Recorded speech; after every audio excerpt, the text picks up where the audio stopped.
Olles nüüd teistsuguses keskkonnas, teistsugustel lavadel, siis eks neid töötunde on ka nüüd siin poole aastaga tehtud ja ma arvan, et me oleme siin lähedale jõudma selle El Grande finaalele, siis selline mõnus liblikat kõustunne on kindlasti.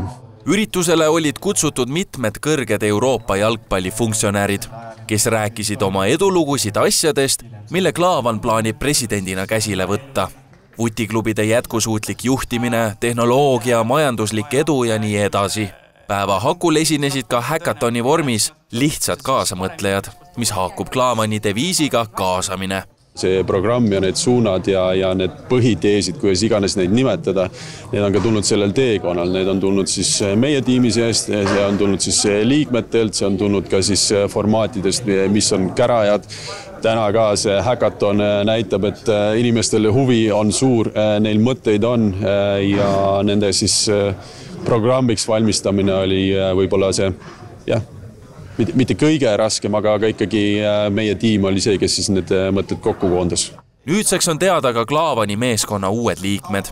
Uude Jalkaliidu juhatuse liikmete kohtadele on kutsutud ettevõtja Markus Hääl ja endine õiguskantsler Allar Jõks.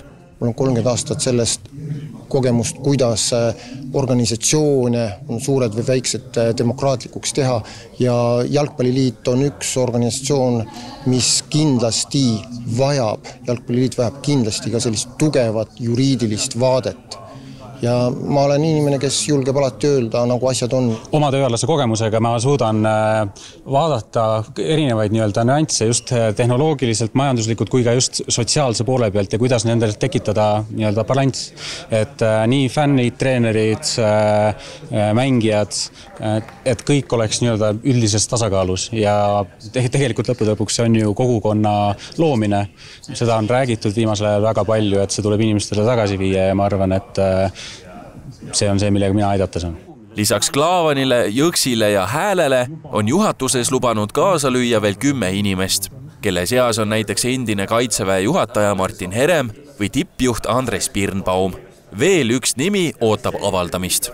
Klaavan on osutanud, et veidi üle 100 Jalgpalliliidu liikmest, kes uut presidenti valivad, on praeguseks tema selja taga üle 40 toetushääle. Oled sa mõelnud ka selle peale, et kui võitja peaks tulema, siis et sa püssi põõsesse viskaks? Selle eesmärgiga ma Eestisse tagasi kolisingi, et kui ma Eestisse tagasi tulen, siis anda Eesti jalgpallikogukonnale tagasi nii palju, kui ma olen suuteline andma.